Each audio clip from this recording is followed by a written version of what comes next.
todos. Como eu disse, nós vamos ter uma palestra inicial do Giliardi de Medeiros Laurentino, ele que representa o Comitê Nacional de Enfrentamento ao Abuso e Exploração Sexual, SEDECA, Casa Renascer e Fórum DCA. Eu já lhe concedo a palavra. Nós combinamos com ele aqui uma apresentação de 10 minutos. Em seguida, nós teremos uma apresentação até resumida do João Gabriel da DAUT, ele que é policial rodoviário federal, chefe do Serviço de Enfrentamento aos Crimes contra os Direitos Difusos, ele que veio de Brasília e coordena esse movimento em nível nacional. Então, com a palavra inicialmente, Giliardi de Medeiros Laurentino, em seguida, o policial rodoviário federal João Gabriel da DAUT, e depois os da mesa e aqueles que se inscreverem, ok? Com a palavra, Giliardi de Medeiros Laurentino. Boa tarde, deputado. Boa tarde a todos. Oi,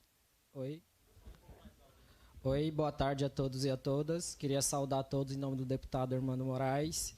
E estou aqui representando o Comitê Nacional de Enfrentamento à Violência Sexual, que é o responsável por essa Flor do Faça Bonito, uma campanha que hoje é feita em todos os municípios do país.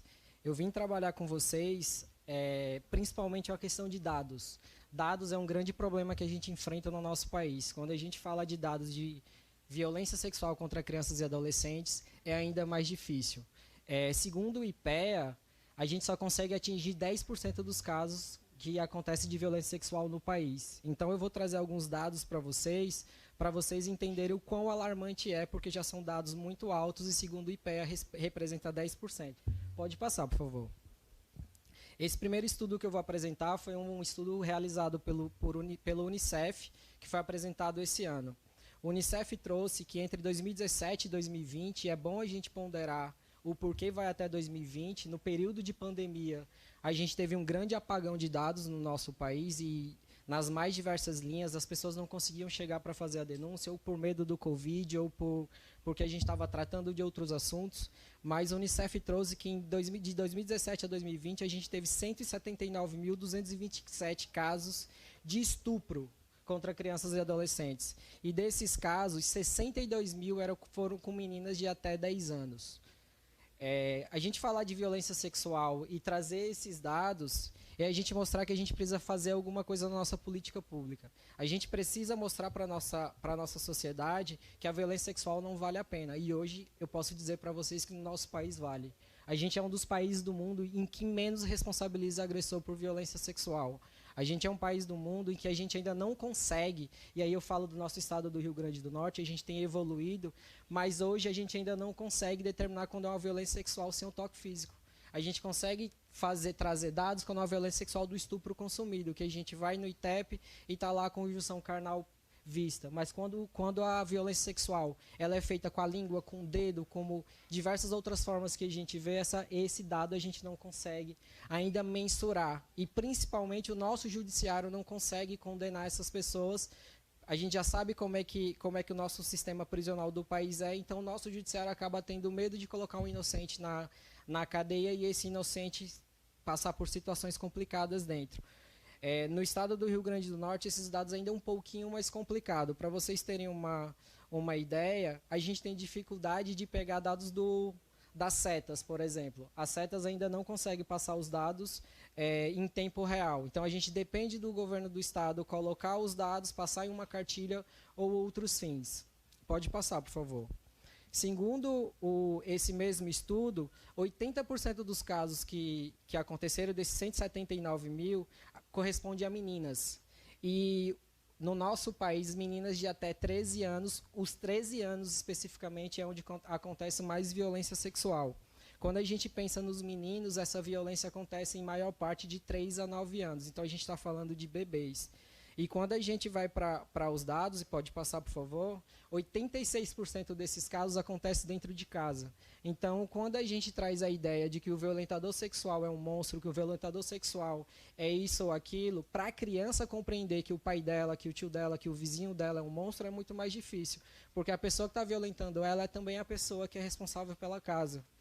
E a gente traz um segundo estudo, pode passar, por favor, que é um estudo do Instituto Patrícia Galvão sobre meninas gestantes.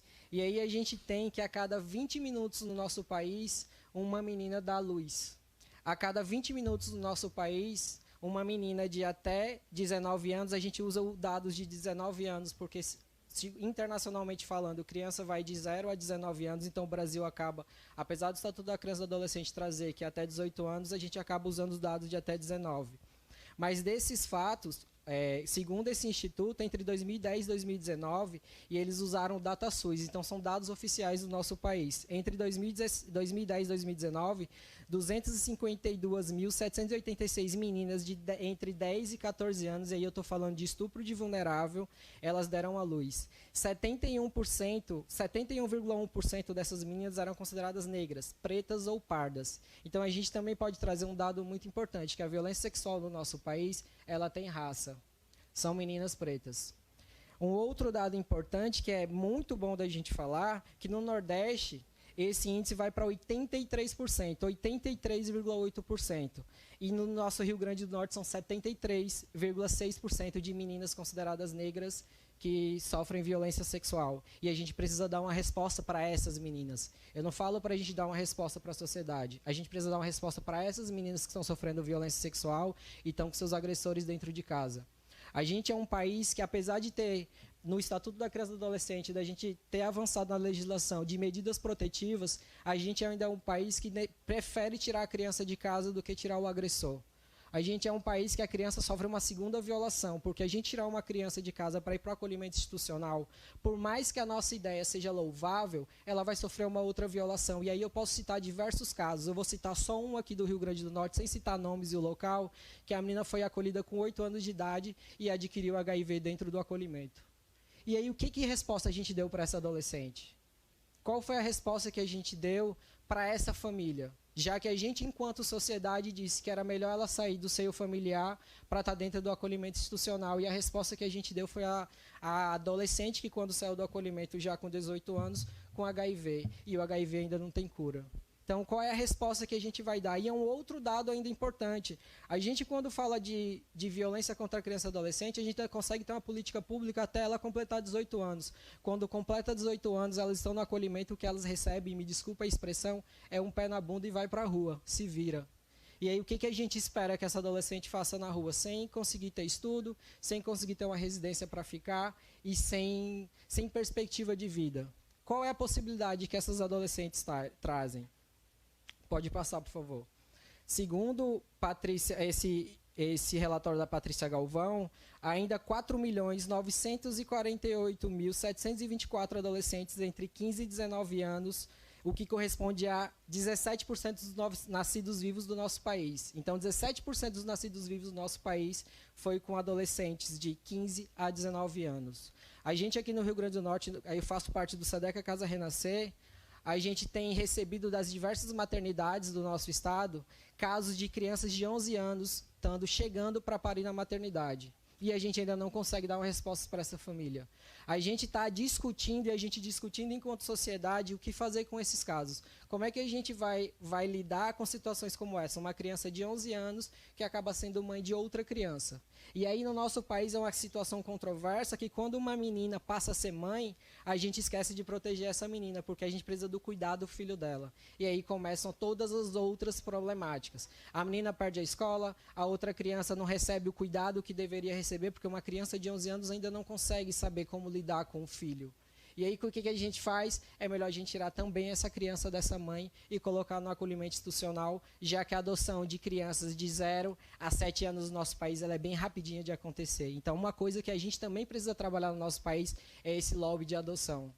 A gente está fazendo com que as crianças seja destituído o poder familiar muito rapidamente para garantir uma adoção dessas crianças tão jovens. E quando a gente vê o outro reflexo de adolescentes, a gente não consegue a adoção desses adolescentes. E aí a gente precisa ter atitudes como, e aí me desculpe a palavra e desculpe as instituições que fazem isso, mas a gente precisa ter atitudes de como colocar uma prateleira e falar, como o desfile que aconteceu em um estado do nosso país, um desfile no estádio de futebol de crianças e adolescentes que estavam para adoção, para quem estivesse no estádio de futebol poder escolher aquela criança. Então a gente está tratando criança e adolescente como mercadoria, e isso é muito sério. Para um país sério isso não deveria acontecer. Pode passar, por favor.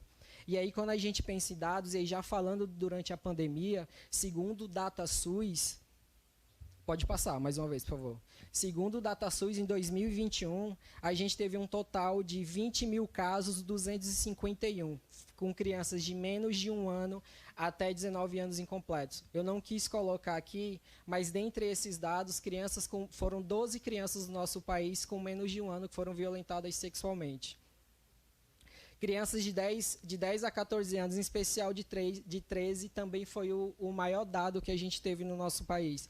8.422, 2.061 no Nordeste e 80 aqui no Rio Grande do Norte. E aí eu pergunto para vocês, o que a gente fez para essas 80 crianças? Essas 80 crianças conseguiram chegar na política pública?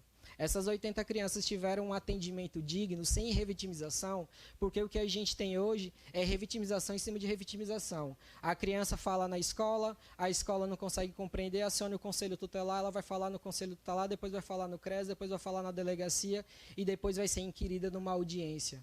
A gente tratou de criar uma lei, a Lei 3.431, em 2017, ela para ser implementada em 2018, e hoje a grande maioria dos nossos municípios ainda não conseguiram implementar a lei. E a lei só diz que a gente tem que ter um atendimento digno para a criança e adolescente, para que ela não seja revitimizada. Estou acabando. Pode passar, por favor. E aí eu trago outro dado, que foram os dados das meninas, e aí corresponde ao que a gente já via anteriormente. A gente teve, no total de meninas, no ano de 2021, 17.767 casos, 3.832 no Nordeste e 146 no Rio Grande do Norte. Isso no ano de 2021. Pode passar, por favor. E só para seguir e falar o que a gente tem, o Disque 100, por exemplo, que é a nossa grande plataforma nacional, se qualquer um de vocês tentarem acessar agora essa plataforma nacional, os dados de 2021 não vão aparecer, porque quando você tenta baixar a planilha vem com erro. E os dados de 2022 você não consegue ter acesso.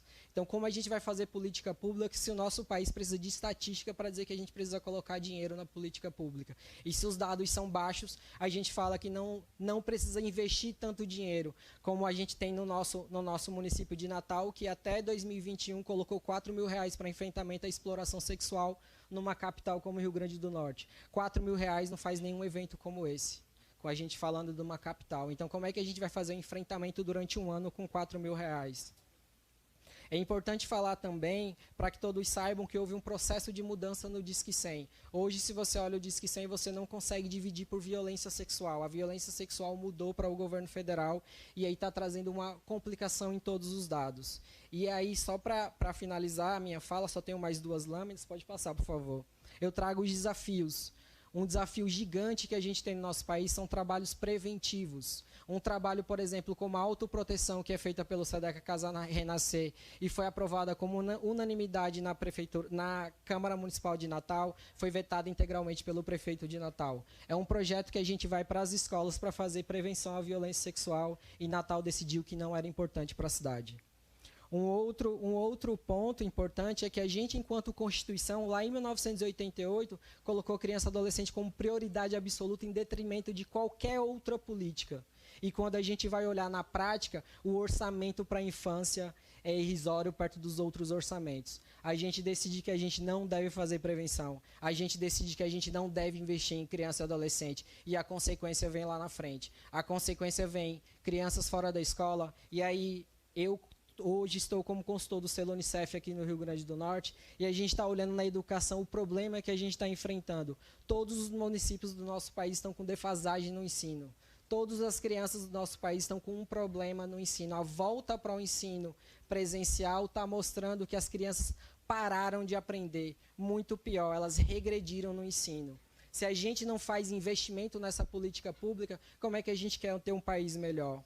Pode passar, por favor. Um outro problema que é muito sério no nosso país, em 2019, ou foi, na verdade, 2018, a gente colocou uma lei que já deveria estar em vigor, que é o fluxo de atendimento. A lei, o decreto de lei da Lei 13.431 estabelece que a gente precisa de um fluxo de atendimento e uma comissão em cada município para discutir as violências contra crianças e adolescentes. E se vocês pegarem, eu acho que menos de 10% dos municípios do nosso país tem essa comissão criada e tem um fluxo pensado. Para vocês terem uma ideia, hoje nós fazemos parte de um GT junto com o Ministério Público, porque há 5 anos a gente discute um fluxo de atendimento em Natal e a gente não consegue terminar esse fluxo de atendimento. Um fluxo de atendimento, deputado, que diga que uma criança que sofreu estupro propriamente dito, que ela tem 72 horas para fazer todos os procedimentos, ela não consegue chegar no hospital e ser bem atendida.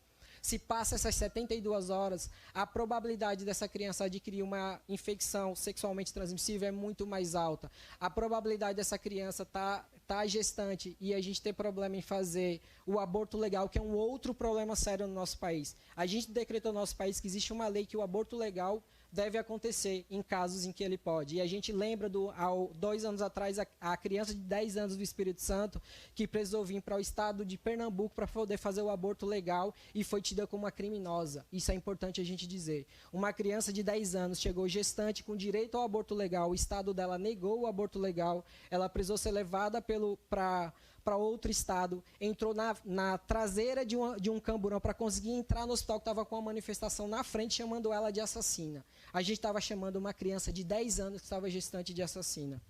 Um outro desafio que a gente tem no nosso país é implementar essa autoproteção nas escolas. Se a gente não faz um trabalho na educação, que é onde essas crianças passam a maior parte do tempo, como é que a gente vai querer que os CREAs, que os CRAs, que estão completamente abandonados em todo o país, eles consigam fazer? Pode passar, por favor. Desculpa o passar do tempo e muito obrigado.